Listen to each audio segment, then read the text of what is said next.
Selamat pagi Bapak Ibu Saudara-saudara sekalian yang dikasihi Tuhan Yesus Kristus. Mari kita akan bersama-sama memulaikan ibadah kita pada kesempatan pagi hari ini, mengundang Bapak Ibu Saudara sekalian untuk bersama-sama bangkit berdiri. Bahwasanya pertolongan kita datangnya dari pihak Tuhan yang menciptakan langit dan bumi, yang kasih setianya untuk selama-lamanya. Turunlah atas kita sekalian anugerah dan sejahtera dari Tuhan kita Yesus Kristus. Amin. Jemaat bersilakan kembali pimpinan pujian pada kesempatan pagi hari ini yang dilayani oleh Bapak Yus Budiman dengan rekan-rekannya. Kesempatan kita pada pimpinan pujian. Shalom Bapak Ibu dan Saudara sekalian. Pagi ini kita akan mulai ibadah ini. Kita akan mulai dengan pujian kemurahan Tuhan.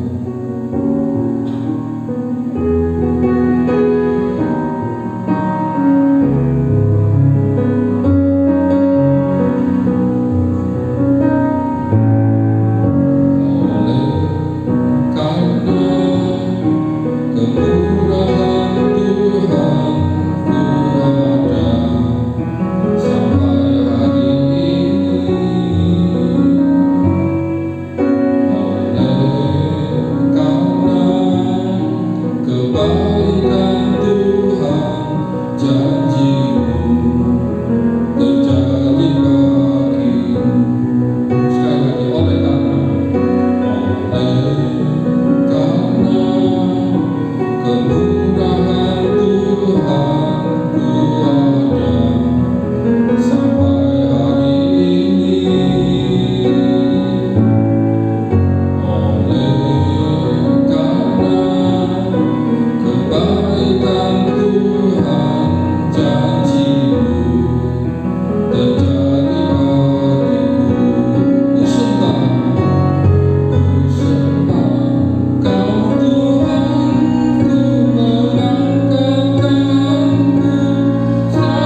pagi ini Tuhan, hanya oleh karena kemurahan Tuhan, kami semuanya boleh beribadah saat ini. Hanya dengan kebaikan Tuhan, Tuhan sudah pelihara kami sepanjang minggu ini. Biar kami saat ini mau memuji memuliakan nama-Mu, hanya dalam satu nama Tuhan Yesus Kristus. Tuhan Yesus Kristus adalah penolong kami semuanya. Amin. Saat menghadapi ibadah dalam hidup ini, Tuhan adalah satu-satunya gunung perlindungan kita. Hanya dekat dengan Tuhan, kita kuat menghadapi badai hidup ini. Bagai Raja Wali, aku ingin selalu berada di hadirat-Mu. Aku ingin selalu berlindung dalam naungan-Mu, di bawah kepak sayap-Mu. Kau bawaku terbang tinggi, melintasi langit biru, bagaikan Raja Wali. Aku ingin selalu berada di hadirat-Mu. Aku ingin selalu berlindung dalam naungan-Mu, di bawah kepak sayap-Mu. Kau bawaku terbang tinggi, melintasi langit biru, bagaikan Raja Wali. Bagai Raja Wali, melintasi gunung tinggi. Bagai Raja Wali, melintasi badai hidup, di bawah kepak sayap-Mu. Kau bawaku terbang tinggi, melintasi langit biru, bagaikan Raja Wali. Aku ingin selalu berada di hadirat-Mu. Aku ingin selalu berlindung dalam naungan-Mu, di bawah kepak sayap-Mu. Kau bawaku terbang tinggi, melintasi langit biru, bagaikan Raja Wali. Bagai Raja Wali, bagai Raja Wali, melintasi gunung tinggi.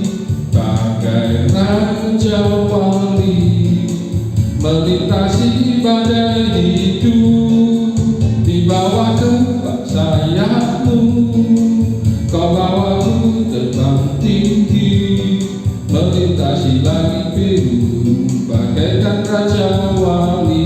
Bagai Raja Wali, bagai Raja Wali, melintasi gunung tinggi. Bagai Raja Wali, melintasi badai hidup, di bawah kepak sayap-Mu.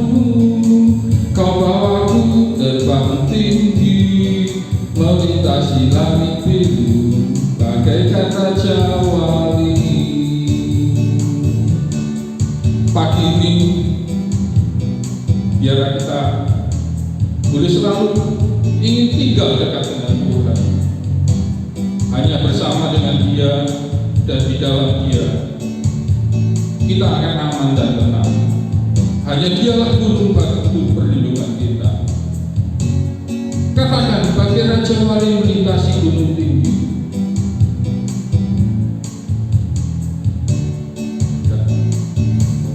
Bagai Raja Wali, melintasi gunung tinggi. Bagai Raja Wali, melintasi badai hidup, di bawah kepak sayap-Mu. Kau bawaku terbang tinggi, melintasi langit biru, bagaikan Raja Wali. Sekali lagi, bagai Raja Wali, bagai Raja Wali, melintasi gunung tinggi.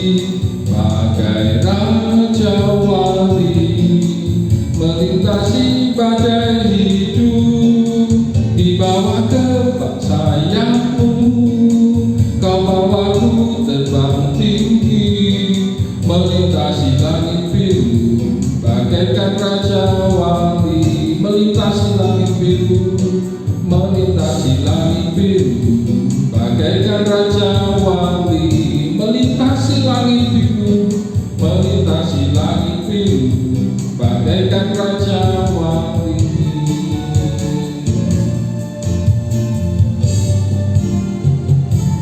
Hari kekuatan di dalam hidup kita hanya kita dapat di dalam Yesus. Dia yang tak pernah meninggalkan kita, Dia yang selalu setia menopang kita. Biarlah kita boleh selalu berseru dan berharap dalam Yesus.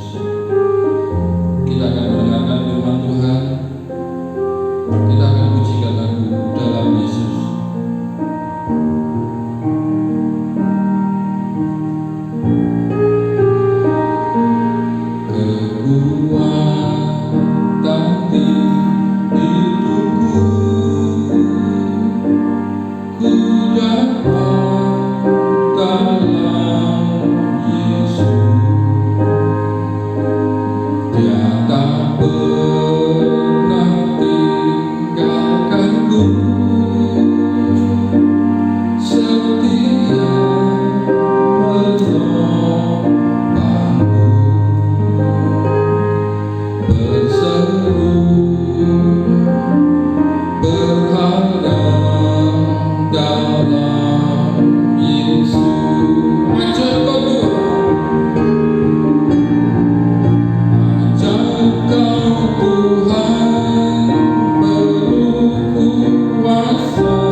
Benar pujian kami Tuhan, bahwa Engkaulah kekuatan kami, Engkaulah sumber kedamaian kami di saat kami harus menghadapi segala tantangan dan rintangan dalam kehidupan kami. Di saat kami tidak melihat harapan, di saat kami putus dari apa yang namanya harapan, Engkau tetap mendekat kepada kami. Engkau memberikan harapan kepada kami. Dan Engkaulah Tuhan Yesus, satu-satunya harapan bagi kami. Tuhan, ajari kami berpegang teguh kepada Engkau. Dan melalui kebenaran firman-Mu yang akan kita dengar, akan kami dengar pagi hari, kiranya Tuhan membuka cakrawala pikiran kami, membuka hati kami, sehingga hati kami dipenuhi kebenaran firman. Sehingga setiap kami, Tuhan, kami datang kepada-Mu, kami mengikut Tuhan di dalam suka maupun duka dalam kehidupan kami. Kami setia baik dalam suka maupun duka kehidupan kami. Terima kasih Tuhan, berkati kami yang mendengar, berkati hamba-Mu yang menyampaikan, karena kami rindu ketika kami menerima firman, Tuhan membuka pikiran dan hati kami diubahkan oleh Engkau. Terima kasih Tuhan, terima kasih. Demi Kristus Yesus kami sambut firman-Mu. Haleluya, amin. Selamat pagi Bapak Ibu Saudara sekalian. Kita boleh berjumpa kembali untuk belajar satu kebenaran firman Tuhan. Yang hari ini kita akan belajar tentang firman Tuhan mengenai jemaat di Smyrna. Minggu lalu kita sudah mendengar mengenai jemaat di Efesus. Hari ini kita mendengar jemaat di Smyrna. Namun sebelumnya kita melihat ada satu hal gitu ya yang unik dari manusia. Pada dasarnya manusia itu tidak suka atau bahkan membenci yang namanya penderitaan. Penderitaan, kemiskinan, sakit, dan kedukaan.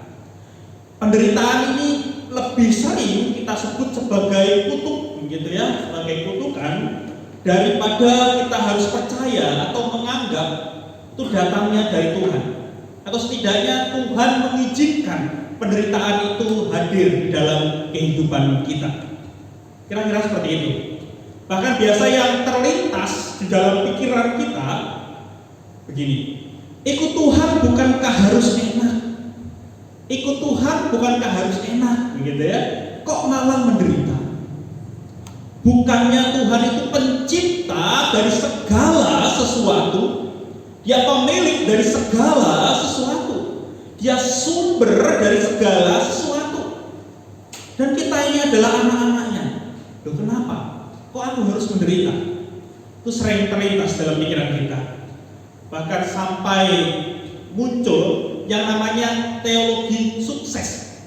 Teologi sukses. Jadi teologi sukses itu mengukur orang itu kaya rohani, gitu ya. Kaya rohani jika dia kaya jasmani. Jadi kaya jasmani itu untuk mengukur apakah seorang itu kaya rohani atau tidak.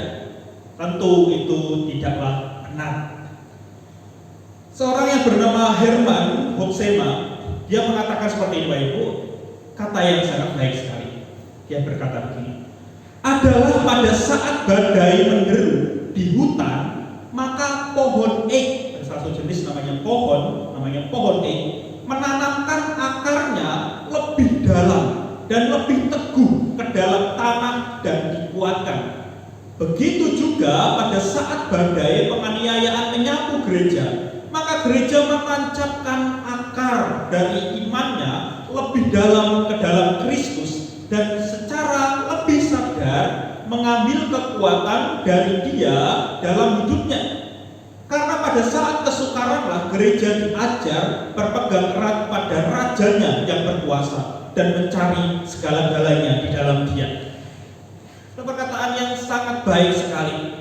Pohon ek, salah satu jenis pohon yang besar sekali, itu menancapkan akarnya begitu dalam sehingga ketika badai menerpa, badai sehebat apapun itu tidak mengusik, gitu ya, tidak membuat dia tercabut dari akarnya. Jadi kita bisa melihat betapa penting, gitu ya, betapa penting penderitaan. Kok aneh? Khotbah kok betapa penting penderitaan? Kita akan melihat lebih dalam lagi. Karena biasanya hal yang paling berbahaya dalam sepanjang sejarah gereja adalah kemakmuran, kekayaan, kedamaian, waktu dihormati, karena semuanya itu seringkali menjauhkan kita dari Tuhan. Kok aneh gitu ya? Di saat penderitaan seringkali kita berharap teguh pada Tuhan. Tetapi di saat kehidupan itu begitu lancar, begitu baik, begitu damai, seringkali hal tentang Tuhan itu tidak terlalu menarik. Tidak terlalu menarik lagi.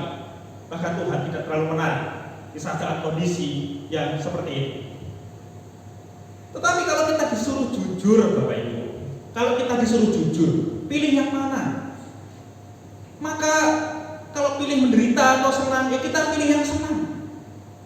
Bukan hanya Bapak Ibu, saya juga iya. Kalau disuruh milih, saya pilih yang senang. Kehidupan yang makmur, kehidupan yang kaya, kehidupan yang tenang, damai, enak, begitu. Kalau penderitaan, gitu ya, penderitaan, sakit, ditinggalkan, penderitaan itu kalau bisa jauh-jauh lah. Bila perlu ditangki dalam nama Tuhan Yesus, pergi penderitaan itu. Seringkali kita begitu. Seringkali kita melihat penderitaan begitu negatif. Seolah-olah dalam penderitaan itu hanya ada kedukaan dan kesulitan dalam kehidupan kita. Nah, problem utamanya gitu ya, yang jadi masalah adalah karena kita tidak tahu apa sebenarnya maksud Tuhan di dalam penderitaan, kesukaran, sakit yang kita alami. Sehingga kita tidak ngerti, kita tidak tahu apa yang sebenarnya Tuhan harapkan. Lah, kita akan mencari jawaban di dalam kebenaran firman Tuhan mengenai jemaat di Smyrna. Membaca firman Tuhan kita yang terambil di dalam Wahyu pasal yang kedua. Wahyu pasal yang kedua ayat yang ke-8 sampai yang 11. Saya akan bacakan bagi kita semua, kalau saudara bisa menyimaknya dari kita masing-masing atau membaca bersama-sama di dalam kitabnya di rumah gitu ya. Mari kita membacanya. Sekali lagi Wahyu 2 ayat 8 sampai 11. Kepada jemaat di Smyrna. Dan tuliskanlah kepada malaikat jemaat di Smyrna. Inilah firman dari yang awal dan yang akhir, yang telah mati dan hidup kembali. Aku tahu kesusahanmu dan kemiskinanmu, namun engkau kaya. Dan fitnah mereka yang menyebut dirinya orang Yahudi, tetapi yang sebenarnya tidak demikian. Sebaliknya mereka adalah jemaah iblis. Jangan takut terhadap apa yang harus engkau derita.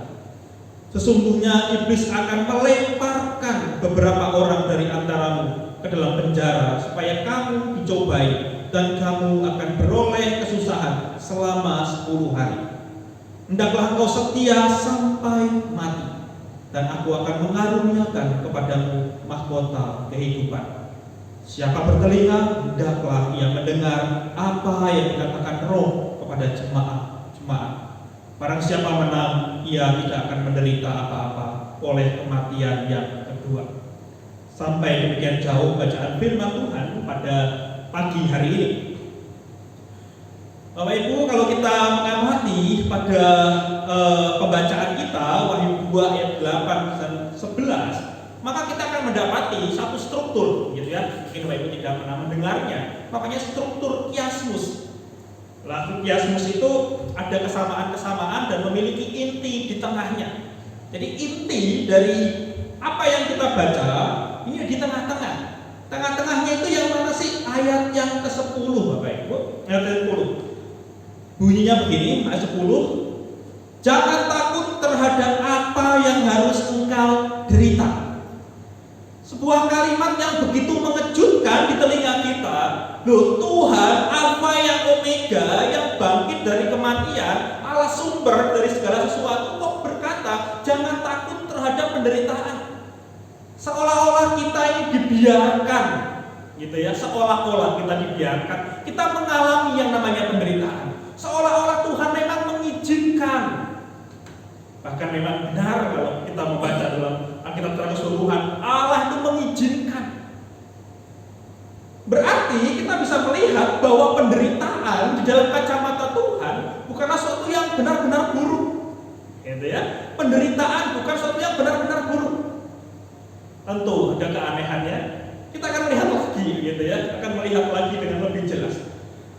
Menurut John Stott berkata, ada 7 jemaat di dalam kitab Wahyu ini, ya. Yang pertama itu berbicara menurut dia tentang kasih. Dan yang kedua ini berbicara tentang penderitaan. Jadi perkataan John Stott yang kedua ini berbicara tentang penderitaan. Jadi kata kuncinya jelas gitu ya. Apa yang dikatakan John Stott tentang penderitaan, dan kata kunci kita sama. Jangan takut terhadap apa yang harus engkau derita. Jangan takut. Agak-agak enak kata-kata itu. Sekalipun atau sebagaimana jemaat di Smyrna, bahwa kesetiaan kepada Tuhan itu harus dibayar dengan harga yang sangat mahal, yaitu penderitaan, untuk tetap setia kepada Tuhan. Bahkan jemaat Smyrna menyadari bahwa kesetiaan itu tidaklah mudah, butuh ketahanan di dalam kesetiaan, butuh tahan uji di dalam kesetiaan. Iman mereka diuji dengan begitu luar biasa, dan mereka harus tetap setia. Iman mereka dipertaruhkan. Iman mereka sedang diuji dengan begitu luar biasa.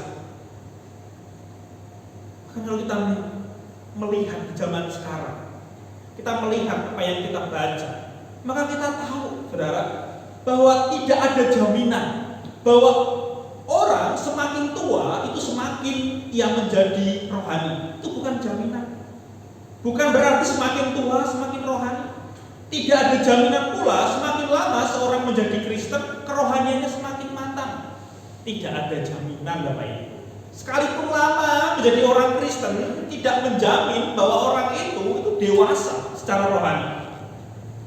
Juga tidak ada jaminan apa? Kalau orang itu miskin, bahwa berarti orang itu, gitu ya. Kalau orang itu miskin berarti orang itu tidak kaya di hadapan Tuhan.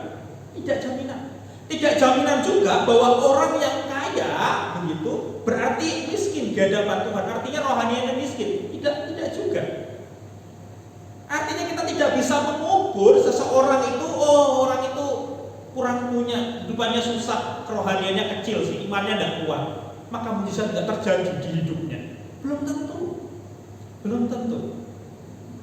Jadi tidak ada orang itu sudah bergereja lama, dari kecil dia sudah menjadi Kristen, belum tentu kerohaniannya matang, kerohaniannya sudah dewasa, belum tentu. Kenapa? Gitu ya? Kenapa? Kalau kita berbicara mengapa, mari kita melihat terlebih dahulu ada hal yang menarik dari iman Kristen. Nanti kita akan lihat hubungannya dengan penderitaan. Saudara, iman Kristen itu berbeda dengan kepercayaan lain, dengan iman-iman dari agama-agama lain. Kita tidak bisa menyamakan iman Kristen kita dengan agama-agama lain. Tidak bisa. Iman Kristen itu punya keunikan yang benar-benar unik, Bapak Ibu. Bapak Ibu orang-orang Kristen, Bapak Ibu luar biasa. Tapi kalau Bapak Ibu mungkin yang mendengar belum menjadi Kristen, belajarlah tentang iman Kristen. Iman Kristen itu luar biasa. Apa luar biasanya? Kepercayaan yang lain itu punya sesuatu yang namanya common grace. Common grace itu anugerah umum. Anugerah umum itu apa? Anugerah umum itu anugerah yang diberikan kepada semua orang. Kebaikan dari orang-orang di luar Kristen itu kebaikan yang umum, kebaikan yang diajari oleh orang tuanya, kebaikan yang tumbuh dari mana? Dari manifestasi jiwa. Oh, aku ini dari kecil diajarin jadi orang yang baik, maka aku jadi orang yang baik. Itu anugerah umum. Semua orang punya. Semua orang punya. Kristen dan enggak Kristen semuanya punya anugerah umum. Tetapi orang Kristen itu unik, Bapak Ibu. Unik sekali. Uniknya apa? Orang Kristen itu punya common grace juga. Punya kebaikan yang natural. Punya yang semua orang punya, kita juga punya. Dari kecil kita baik, kita tumbuh jadi orang yang baik. Tetapi orang Kristen itu punya plus. Common grace, anugerah umum, dan anugerah khusus. Jadi kita itu punya anugerah khusus, Bapak Ibu. Kita ini orang yang luar biasa. Tuhan itu berikan anugerah khusus kepada kita, orang-orang percaya, pada orang-orang Kristen. Anugerah khusus apa? Begitu ya. Anugerah khusus itu artinya bahwa anugerah itu hanya spesial, hanya diberikan kepada orang Kristen, hanya diberikan kepada orang yang sudah menerima Tuhan Yesus. Gitu ya. Anugerah apa itu? Iman, Bapak Ibu. Iman. Iman gitu ya, iman di dalam iman Kristen gitu, itu bukanlah kita belajar menjadi beriman, tidak. Iman itu diberikan Roh Kudus di dalam kehidupan kita. Orang-orang Kristen punya Roh Kudus di dalam dirinya. Orang percaya punya Roh Kudus di dalam dirinya. Roh Kudus inilah yang memberikan iman kepada kita. Kita diberikan iman. Jadi Bapak Ibu punya iman yang luar biasa dari Roh Kudus. Roh Kudus tinggal di dalam hidup Bapak Ibu. Roh Kudus sudah tinggal di dalam hati Bapak Ibu. Dan Dia memberikan iman. Iman itu apa? Saudara, iman itu gampangnya kalau kita punya HP. Lah, iman itu kayak aplikasi. Aplikasi Bapak Ibu ya, aplikasi. Jadi misalnya aplikasinya namanya YouTube gitu. Jadi kalau kita mau nonton Gereja Inkarnasi Surabaya Moblen misalnya gitu ya, maka pertama yang kita buka adalah apa? YouTube. Jadi kita buka YouTube. YouTube-nya buka ceklek. Ketika kita buka, maka kita bisa melihat begitu ya, melihat yang jauh, melihat yang sudah diupload sama Pak Timotius begitu kan, yang sudah diupload hanya dengan sekali pencet yang namanya aplikasi. Lah, iman itu tuh seperti itu. Iman itu seperti aplikasi yang Tuhan berikan kepada kita untuk kita connect kepada Tuhan, untuk kita tetap setia kepada Tuhan, untuk kita mendengar suara Tuhan, untuk kita menerima penghiburan dari Tuhan. Itu Tuhan berbicara melalui iman. Tuhan berikan iman kepada kita. Luar biasa. Tuhan memberikan iman kepada kita. Itu hal yang sungguh-sungguh membanggakan. Sungguh luar biasa anugerah yang Tuhan berikan, yaitu anugerah iman. Iman membuat kita stay connect, gitu ya. Tetap connect kepada Tuhan. Kita bisa melihat, kita bisa merasakan kebaikan Tuhan. Kita bisa merasakan anugerah demi anugerah. Selalu stay connect. Karena orang Kristen diberikan namanya iman, hasil pekerjaan dari Roh Kudus. Maka iman itulah yang menolong kita, yang menguatkan kita di mana di tengah penderitaan. Iman itulah gitu ya Tuhan berikan. Iman itulah yang kemudian diasah. Iman itulah yang kemudian buat kita tahan uji. Iman itulah yang menolong kita pengen apa yang sesuatu dari Tuhan. Kita pengen kenal sama Tuhan. Kita pengen kebaikan Tuhan. Kita pengen gitu ya anugerah Tuhan. Jadi iman itu buat kita pengen semua yang dari Tuhan. Pertanyaannya, kalau Tuhan memanggil kita untuk menderita, mau enggak? Kan gitu ya. Mau enggak? Kalau Tuhan panggil kita begitu menderita, itu dari Tuhan, mau enggak? Tetapi sekalipun Tuhan itu sebuah panggilan untuk menderita, tapi Dia kasih iman. Luar biasa kan? Lah kita akan melihat fungsi iman dan penderitaan itu. Karena tentu jika sekali lagi juga semua agama itu menolak penderitaan, di dalam kekristenan itu penderitaan bisa jadi alat Tuhan. Alat Tuhan untuk apa? Alat Tuhan untuk misteri kekekalan Allah. Kita bisa mengalami Tuhan, kita bisa mencari Tuhan. Sekalipun penderitaan itu bisa disebut dengan unwanted grace. Unwanted grace, unwanted itu tidak diinginkan. Grace itu anugerah. Jadi unwanted grace itu anugerah yang tidak diinginkan. Itulah penderitaan Bapak Ibu. Anugerah yang tidak diinginkan. Enggak ada orang yang ingin. Tapi Tuhan memberikan kadang-kadang. Bahkan Tuhan mengizinkan penderitaan banyak terjadi. Apa maksud Dia? Apa maksud Tuhan? Penderitaan kok diberikan. Bahkan jemaat di Smyrna gitu ya, Tuhan berkata, aku tahu kemiskinanmu, aku tahu penderitaanmu. Dia tahu Tuhan. Tetapi Tuhan yang pemilik segala sesuatu itu kemudian tidak kau miskin, tak gedebuk. Nah gitu kan, berkatnya langsung datang. Enggak. Seolah-olah Tuhan itu tanda-tanda petik itu menginginkan gitu ya, seolah-olah Tuhan menginginkan supaya orang-orang di Smyrna lebih lagi belajar melalui penderitaan itu. Ada maksud Tuhan. Seolah Tuhan itu berkata, aku punya maksud loh di dalam penderitaan. Aku punya tujuan loh di dalam penderitaan. Aku punya tujuan loh di dalam rasa sakitmu. Aku punya tujuan loh dalam kedukaanmu. Aku punya tujuan loh dalam kesukaranmu, dalam masa susahmu. Tuhan telah memberikan kepada kita dengan tujuannya. Sekali lagi, jika kita punya iman, karena kita punya iman, kita bisa tahu bahwa Dia tetap baik. Dia menyertai kita. Dan yang lucu sekali, saya sebut lucu begitu ya, karena penderitaan tidak kita sukai. Di dalam Matius 16 ayat 24 itu dibilang begini. Matius 16 ayat 24 dikatakan demikian. Lalu Yesus berkata kepada murid-muridnya, setiap orang yang mau mengikut aku, ia harus menyangkal dirinya, memikul salibnya, dan mengikut aku.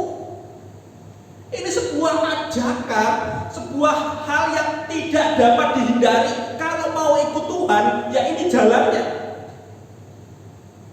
Dan telah diperlihatkan kepada jemaat di Smyrna. Mereka mempertahankan imannya, sekalipun mereka harus menderita, mengalami penganiayaan, mereka difitnah. Mereka menghadapi situasi yang begitu berat, mereka tetap setia kepada Tuhan. Kenapa iman? Iman itu diberikan dari Roh Kudus, membuat kita tetap percaya, stay connect, tetap kita tahu dan kebaikan Tuhan. Seperti lagu itu yang dikatakan, ajaib Kau Tuhan, penuh kuasa. Kita bisa tetap percaya dengan kesulitan kita masih bisa berkata kepada jiwa kita, aku punya Tuhan yang ajaib dan luar biasa.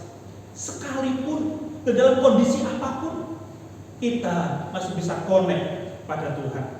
Itu luar biasa sekali. Tuhan tidak membiarkan kita. Dia terus menolong kehidupan kita. Mengikut Tuhan ini akan menjadi hal yang mungkin mengganggu pikiran Bapak Ibu. Mengikut Tuhan itu harus sampai menderita. Loh, kok begitu Pak Petrus? Begitu kan? Mengikut Tuhan kok harus sampai menderita? Ya, mengikut Tuhan itu harus sampai menderita. Kalau belum menderita itu belum mengikut Yesus. Wah, ini sungguh membuat kita bertanya-tanya. Mengikut Tuhan harus sampai menderita. Kalau belum menderita itu belum mengikut Yesus. Menderita atas apa? Tentu banyak hal yang buat kita menderita. Banyak hal. Dan salah satunya adalah menderita karena dosa kita. Saudara, pernah nggak kita begitu ya? Setiap kita juga pernah gitu ya, bergumul dengan dosa dan itu sampai sakit rasanya. Sampai kita benar-benar menderita karena pergumulan dengan dosa ini. Bergumul dengan dosa sampai sakit. Dan Tuhan mau kita bergumul dengan dosa yang ada dalam diri kita. Tuhan mau kita menggumulkannya. Kalau kita selesai menggumulkan dosa kita, gitu ya, kalau kita bisa menggumulkan dosa kita dan mengalami kemenangan-kemenangan iman, maka situasi di luar kita, seperti jemaat di Smyrna ini, menjadi orang yang kuat. Gitu ya. Ini kita bergumul dengan dosa dan Tuhan itu menolong kita, gitu. Kita bisa mengatasi dosa, kita bisa menyelesaikan pergumulan dosa itu satu persatu.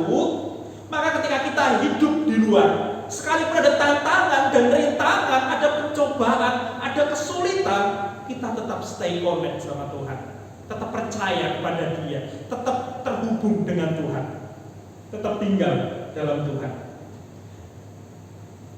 Tetapi seringkali yang menjadi problem, saya juga sering mengalami bahwa kalau kita dalam kondisi yang begitu tenang, dalam begitu santai, begitu ya kita menjalani semuanya begitu saja. Tapi mari kita melihat dalam diri kita. Dalam diri kita, apa sebenarnya dosa yang harus kita selesaikan? Dosa apa yang sedang bergejolak di dalam diri kita? Karena seringkali kita itu berkawan dengan dosa. Berkawan dengan dosa dan menganggap dosa dalam diri kita itu adalah hal yang wajar. Ini problem yang luar biasa. Jadi menganggap menganggap dosa yang ada dalam diri kita itu hal yang wajar. Kok aneh gitu ya? Menganggap dosa yang seharusnya kita benci itu menjadi kawan. Dari dosa yang lawan itu menjadi kawan. Jadi kita tidak terlalu memusingkannya. Dosa apa kalau begitu? Dosa yang paling sering gitu kita anggap sebagai kawan. Kita memaafkan kalau dosa itu ada dalam diri kita. Istilahnya kita itu memaafkan, nggak apa-apa lah. Emang aku begini kok, lah kayak gitu. Saya akan memberikan satu contoh Bapak Ibu. Dosa yang harusnya membuat kita menderita. Dosa yang harus membuat kita itu menderita di dalam Tuhan. Beberapa hari yang lalu, tepatnya hari Rabu, Rabu kemarin, kami mengadakan sebuah rapat. Gitu. Ada sebuah rapat di biasa, para hamba Tuhan, kemudian juga ada majelis juga.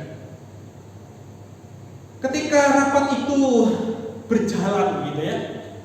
Ketika rapat itu berjalan, entah mengapa saya itu begitu marah sekali. Saya marah sekali. Saya merasa kecewa. Saya merasa situasi ini tidak seperti yang saya harapkan. Ini tidak begini seharusnya. Seharusnya seperti yang lain. Saya marah di rapat itu. Ya sekalipun marahnya lewat Zoom gitu ya, enggak menarik marahnya gitu, karena lewat Zoom. Tapi itu kemarahan yang benar-benar muncul dalam diri saya, dan itu tidak saya sadari. Tidak saya sadari kemarahan itu. Tidak saya sadari. Saya menggumulkannya. Setelah rapat itu saya pakai acara marah-marah begitu, dan kemudian ketika rapat selesai saya terdiam. Saya mulai memikirkan apa yang terjadi dalam diri saya. Ketika saya kuliah, kami mengadakan tes yang namanya MMPI, salah satu alat tes untuk alat kepribadian, gitu ya, tes kepribadian. Dan itu tes yang masih dianggap paling baik atau cukup baik lah untuk sekarang ini, MMPI namanya.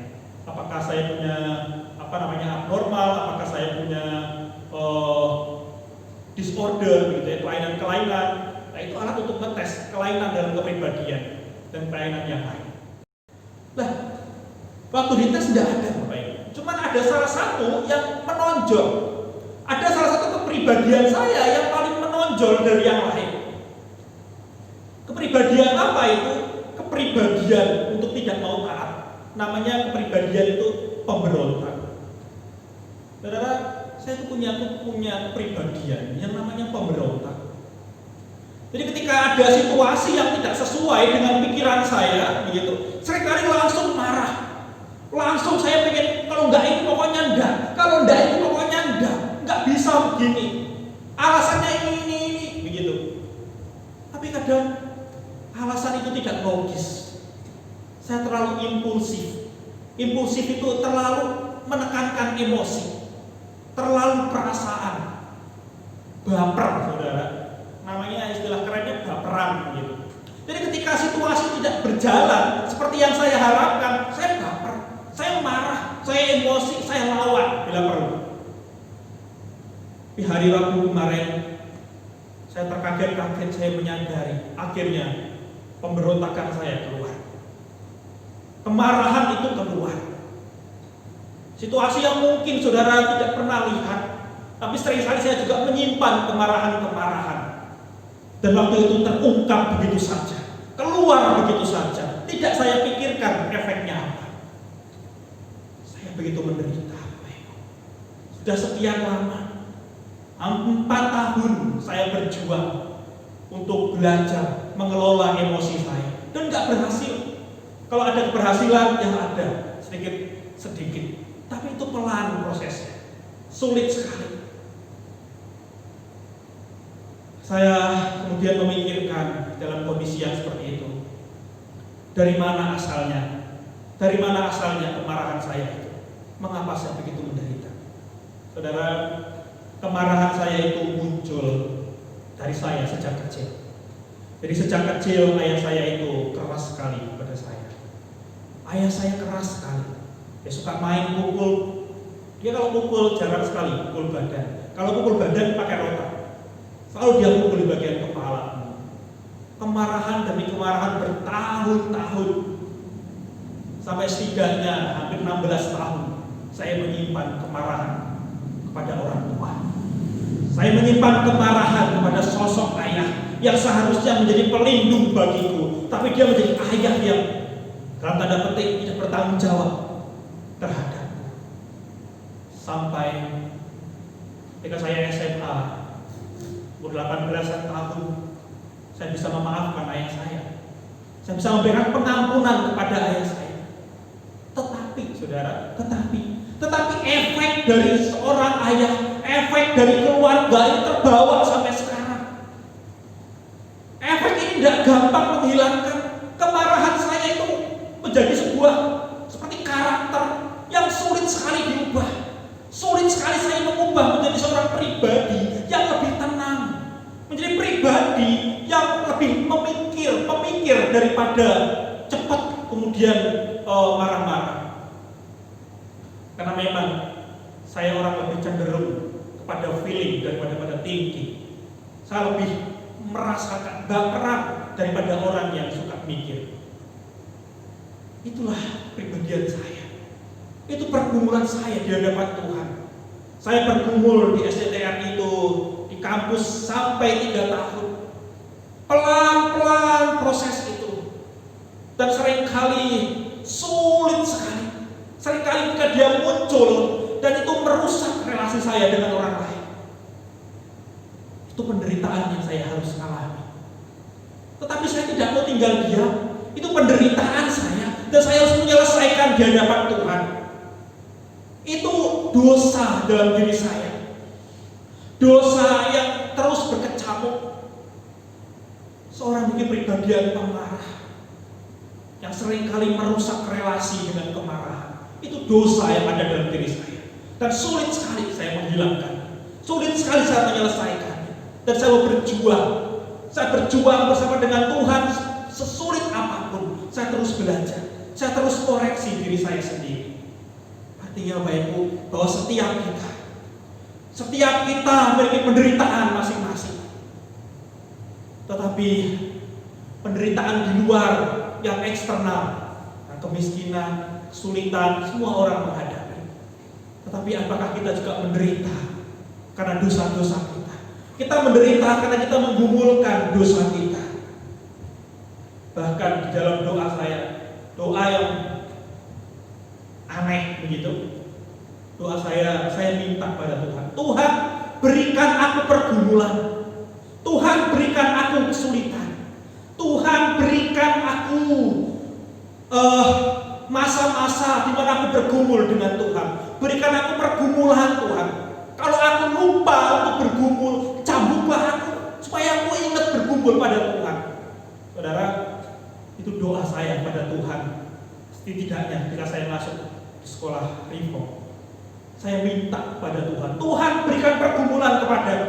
Kalau aku sudah mulai leha-leha, nikmat hidupnya, sudah mulai berjalan di tanah yang begitu lapang, begitu ringan, saya berdoa pada Tuhan, tolong aku Tuhan, berikan pergumulan lagi, berikan kesulitan lagi, berikan buka diriku Tuhan, supaya aku semakin menyadari siapa diriku. Saya minta pada Tuhan. Saya tidak mau membiarkan dosa itu berkawan dengan saya. Saya tidak mau kemarahan saya yang sering muncul itu berkawan dengan saya. Saya tidak mau. Itu bukan dari Tuhan, bukan. Itu harus diselesaikan. Saya juga seorang pribadi yang suka iri dengan orang lain. Saya bergumul dengan Tuhan, Tuhan tolong aku. Tolong aku Tuhan, berikan aku kepuasan darimu. Berikan aku pertolonganmu Tuhan. Dan saya begitu menderita. Tapi saya tahu penderitaan itu harus saya lakukan. Karena dosa-dosa saya tidak bisa dibiarkan dalam diri saya. Setiap kita punya pergumulan dengan dosa-dosa. Jangan sampai kita berkawan dengan dosa-dosa kita. Kita berteman, kita memaafkan dosa-dosa yang ada dalam diri kita. Sehingga ketika kita keluar, kita tidak tahan, kita tidak kuat dalam ujian-ujian seperti jemaat di Smyrna yang begitu luar biasa yang kita baca kali ini. Bukan berarti mereka tidak kuat, tidak tahan uji. Mereka sangat tahan uji. Mereka begitu kuat karena imannya yang kuat. Iman yang kuat dari Tuhan itu menolong dia hidup menjadi orang yang kuat di luar sana. Iman yang kuat di sini, Bapak Ibu ya, menjadikan kita orang yang kuat di luar sana. Reinhold Niebuhr, seorang teolog Asia, itu berkata begini, di dalam doanya, doa yang sangat terkenal namanya Serenity Prayer. Ada yang bilang doa ketenangan, ada doa kedamaian. Dia bilang begini, seorang teolog Amerika ini, Reinhold Niebuhr, Tuhan, anugerahkanlah kepadaku kerelaan untuk menerima hal-hal yang tidak dapat aku ubah, dan keberanian untuk mengubah hal-hal yang dapat aku ubah, serta kebijaksanaan untuk membedakan keduanya. Ada hal-hal, Bapak Ibu, yang tidak bisa kita ubah. Ketika kita kehilangan orang yang kita kasihi, realitas itu tidak bisa kita ubah. Apa yang bisa kita ubah sekarang? Kehidupan kita, relasi kita dengan Tuhan bisa kita ubah. Mari kita ubah kehidupan kita. Bahkan Wardi Saputra dalam buku Ongoing Formation itu berkata begini, penderitaan memiliki nilai yang bisa mendewasakan manusia, bisa memurnikan motivasi manusia, dan mengantar manusia memasuki misteri kehidupan yang lebih dalam. Kenapa bisa begitu, Bapak Ibu? Karena di dalam penderitaan dan kesusahan kita ada kesetiaan Tuhan. Ya, kita mengalami masa sulit, kita bergumul untuk menemukan kesetiaan Tuhan, bukan? Kita bergumul dengan Tuhan, bukan? Kita bergumul dengan Tuhan. Jadi begitu juga jemaat di Smyrna. Kembali lagi pada jemaat di Smyrna. Firman dari Alfa dan Omega, firman dari Allah yang hidup. Jangan takut terhadap apa yang harus engkau derita. Sekali lagi Bapak Ibu, jangan takut. Ini firman Tuhan mengatakan kepada kita, jangan takut terhadap apa yang harus engkau derita. Karena penderitaan itu ternyata menolong kita untuk mengenal Tuhan, untuk mengalami misteri Tuhan lebih dalam. Apa yang terjadi dalam kehidupan kita? Jemaat Smyrna, mereka adalah orang-orang yang miskin. Mereka bahkan gak miskin, difitnah, gitu ya, dianiaya, tapi iman mereka bertumbuh dengan luar biasa. Saudara tidak dianiaya di sini. Saudara tidak dianiaya untuk meninggalkan Tuhan Yesus. Bahkan ada orang-orang di luar sana yang meninggalkan Tuhan Yesus seolah-olah secara sukarela. Kehidupan yang begitu damai, tidak ada pergumulan.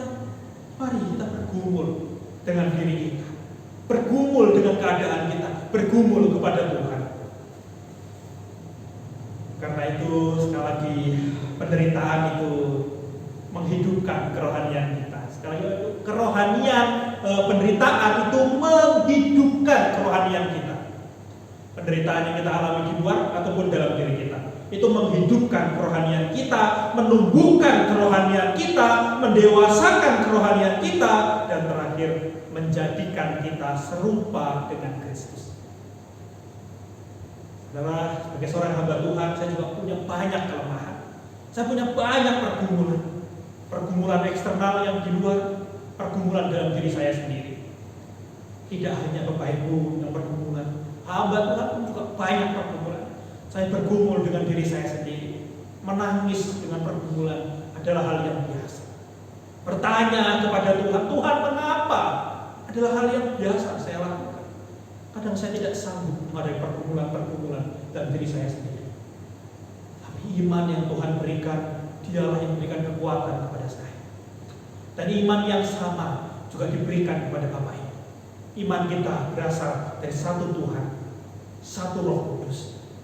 Dan iman yang Tuhan berikan pada saya dan Bapak Ibu adalah iman yang kuat untuk menanggung salib Kristus, untuk menanggung salib yang Tuhan berikan kepada kita. Saudara, setiap kita punya salibnya masing-masing. Tuhan berikan iman untuk kita mengangkatnya. Dan untuk stay connect, tetap connect sama Tuhan. Tuhan, thank you. Tuhan, terima kasih untuk apa yang Engkau ada. Tuhan, terima kasih. Sekalipun kadang-kadang kita berterima kasih setelah lama itu terjadi, baru kita sadar. Mari kita bergumul. Temukanlah kasih Tuhan di dalam penderitaan. Temukanlah kerohanian yang kaya. Kalau kita adalah orang yang punya uang, kita hidup dengan kecukupan, pastikan kehidupan kita juga kaya secara rohani. Jangan seperti jemaat di Laodikia, mereka kaya jasmani, miskin rohani. Mari jadikan, kalau kita adalah orang serba kekurangan, kita kesulitan dalam ekonomi, pastikanlah bahwa kita juga kaya di hadapan Tuhan. Kalau kita kaya secara material, pastikanlah juga bahwa kita kaya secara rohani. Mari Bapak Ibu, seperti apa yang Tuhan janjikan di ayat yang terakhir dari Roma 2 ayat Wahyu 2 ayat 8-11 ini, seperti apa yang Tuhan janjikan kepada kita. Barang siapa menang, ia tidak akan menderita apa-apa oleh kematian yang kedua.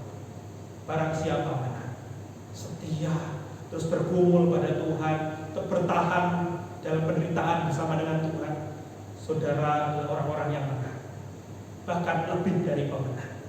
Saudara dimenangkan Tuhan, saudara lebih menang lagi dengan iman yang Tuhan berikan. Amin. Mari kita berdoa. Tuhan, tolong kami melihat ke dalam diri kami, siapa kami sejatinya. Jangan biarkan kami bergaul dengan dosa kami, melainkan tolong kami bergumul dengan dosa kami. Jangan biarkan kami berkawan dengan dosa kami, jangan biarkan kami berteman dengan dosa kami, dan menganggap dosa-dosa yang dalam diri kami itu sebagai hal yang tidak bisa kami ubah, atau hal yang wajar ada dalam diri kami. Berikan kami keresahan, berikan kami kegelisahan, berikan kami kebencian terhadap dosa yang ada dalam diri kami, sehingga kami mau dengan rendah hati bergumul di hadapan Tuhan, bergumul minta tolong kepada Tuhan, supaya kami menjadi orang-orang yang kaya secara rohani. Kerohanian kami hidup, kerohanian kami bertumbuh, kerohanian kami berbuah, dan kami serupa dengan Kristus, mengalami kemenangan-kemenangan iman. Terima kasih Tuhan, berkati jemaat-Mu yang ada dalam pergumulan, berkati jemaat-Mu dalam masa-masa sulit ini. Tuhan, apa yang jemaat-Mu alami, tolong Tuhan, berikan kekuatan, berikan kekuatan iman pada jemaat-Mu, bahkan kami semua, masuk hamba-Mu sendiri, supaya kami kuat tetap menderita di dalam Tuhan, supaya kami kuat setia kepada Tuhan, supaya kami tahan ujian. Terima kasih Tuhan Yesus, terima kasih buat kebaikan-Mu, buat cinta-Mu yang tidak pernah berubah bagi hidup kami. Terima kasih. Kami selesai mendengar firman, biarlah hati kami terus diresahkan oleh Roh Kudus, sehingga kami berubah menjadi lebih baik. Terima kasih. Demi Kristus Yesus kami berdoa dan mengucap syukur. Haleluya. Amin. Demikian Bapak Ibu Saudara-saudara sekalian, pelayanan firman Tuhan pada kesempatan pagi hari ini oleh Saudara Petrus Purnomo. Kiranya Tuhan yang akan memberkati dan hambanya lebih lanjut di dalam tugas pelayanan di Dia Surabaya. Puji Tuhan. Bapak Ibu sekalian, sebelum kita mengakhiri pada kita pada kesempatan pagi hari ini, beberapa hal yang perlu disampaikan kaitan dengan warta jemaat kita sepekan ini. Saudara-saudara sekalian, pada ibadah kita minggu depan di tempat ini, khusus di Koblen Tengah pada pukul 7 pagi, kebenaran firman Tuhan akan dilayani oleh Bapak Mijil Calvin Renata, dan ibadah kita akan dilaksanakan secara online. Hanya kita beri doa kita bersama-sama di dalam ibadah kita pada minggu depan di Koblen Tengah. Kemudian pada hari Selasa, saudara sekalian, pada kitab kita seperti biasa di dalam harapan pada pukul 6:30 malam. Kali ini akan dilayani Ibu Pendeta Susi Raswati dan Pengatua Sumitra Lianto. Video akan kami kirimkan kepada Bapak Ibu sekalian sehingga bisa mengikuti penamaan kita dengan baik. Kali ini mengupas Matius pasal 24, 15 sampai dengan ayat yang ke-36. Untuk kebaktian kaum wanita, hari Rabu tanggal 1 Juli, ibadah kaum wanita di Raya Arjuna Bromo Pada pukul 5 sore akan dilayani Pak Pendeta Muda Pondok Ikhtiar. Dan kemudian pada malam harinya akan dilanjutkan dengan doa malam. Dan kali ini firman Tuhan akan dilayani oleh Saudara Thomas Erwin pada pukul 7 malam, dilaksanakan juga secara online. Kiranya menjadi perhatian bagi Bapak Ibu Saudara sekalian. Pada hari Kamis, kebaktian tengah kita, kebaktian Kamis mendatang akan dilayani Bapak Pendeta Dedi Gunawan Satya Putra dalam acara tunai talk dan worship. Kiranya menjadi perhatian juga saudara bisa ikuti acara kita minggu ini dengan baik pada pukul 6:30. Dan acara akan disiarkan secara langsung dari Darmo Harapan. Demikian Bapak Ibu Saudara sekalian. Kemudian juga ada kebaktian gabungan yang khusus bagi pemuda remaja. Pada Sabtu 4 Juli akan dilaksanakan kebaktian gabungan pemuda remaja secara keseluruhan, baik pada di Oblen, Bromo, GB maupun Darmo Harapan. Semuanya akan digabungkan dalam ibadah kebersamaan kita pemuda remaja. Dan firman Tuhan akan dilayani Ibu Penginjil Isaksa dari Surabaya dan akan dilaksanakan dengan secara langsung dari Darmo Harapan pada pukul 5:30 sore ya. Saudara pemuda remaja, silakan saudara bisa mengikuti pada gabungan kita. Nanti oleh akan kami bagikan kepada pemuda remaja semuanya. Demikian Bapak Ibu sekalian, dan bagi Bapak Ibu sekalian yang ingin memberikan persembahan saudara untuk pekerjaan Tuhan, silakan saudara bisa sendiri di Marga HP saudara, entah rekening bank yang kami sampaikan kepada Bapak Ibu sekalian, baik melalui Bank Siaga Niaga, kemudian juga Bank BCA ataupun melalui GoPay. Kami akan tayangkan di dalam HP saudara masing-masing ya. Dan ini perhatian doa kita bersama-sama supaya Tuhan memberkati ibadah kita di dalam masa pandemi ini, dan kita doakan supaya cepat berakhir dan kembali kita boleh beribadah bersama-sama secara offline khususnya di Oblen Tengah ini. Puji Tuhan. Mari Bapak Ibu sekalian kita akan berdiri. Kita mengakhiri ibadah kita pada kesempatan pagi hari ini masuk di dalam doa-doa sapa kita. Bapa di dalam sorga, terima kasih jika Tuhan sudah memimpin kepada kami pada kesempatan pagi hari ini. Khususnya kami sudah mendengar kebenaran firman Tuhan. Bagaimana Tuhan sudah menolong jemaat di Smyrna di tengah-tengah berbagai macam pergumulan yang dihadapi, tekanan, kesusahan, penderitaan. Kami melihat bahwa Tuhan menyatakan kehendak-Mu yang mulia. Tuhan memberikan keharuman bagi jemaat di Smyrna karena tetap bertahan sampai akhir, setia kepada Tuhan di tengah-tengah berbagai macam pergumulan, kesulitan yang dihadapi. Bapa surgawi, terima kasih dalam juga menolong hamba-Mu, Saudara Petrus Purnomo yang sudah menguraikan firman-Mu, menolong dan tugas pelayanan Tuhan percayakan, nama Tuhan dimuliakan dan diagungkan. Juga berdoa menyerahkan rangkaian kegiatan gereja kami sepekan mendatang. Kiranya Tuhan juga memberkati dan menolong seluruh jemaat-Mu ambil bagian dalam ibadah-ibadah ini, sehingga dalam masa pandemi COVID-19 kami tidak semakin mengundurkan diri dari pertemuan-pertemuan ibadah kami. Kami semakin mendekatkan diri, semakin beribadah kepada Tuhan walaupun di dalam acara-acara secara online. Terima kasih Bapa, terpujilah nama-Mu. Pada kesempatan pagi ini juga kami mendoakan untuk saudara-saudara kami yang sakit, yang lemah tubuh, mereka mengalami berbagai macam pergumulan, biarlah juga menolong menjamah mereka satu persatu. Kekuatan daripada Tuhan Kau nyatakan. Terpujilah nama Tuhan. Akhirnya sebentar kami akan mengakhiri ibadah kami. Tuhan yang akan menyertai dan memberkati kami semua jemaat-Mu, dan nama-Mu semakin dipermuliakan. Terpujilah nama Tuhan kekal selama-lamanya. Dalam nama Tuhan kami Yesus Kristus kami berdoa. Bapak Ibu saudara-saudara sekalian, jemaat yang kekasih, sekarang terimalah segala berkat-berkat daripada Tuhan. Maka kasih karunia dari Allah Bapa, anugerah dan sejahtera dari Tuhan kita Yesus Kristus serta persekutuan dengan Roh-Nya yang kudus menyertai kita semua mulai saat ini sampai Maranatha. Tuhan Yesus Kristus datang pada kali yang kedua. Amin.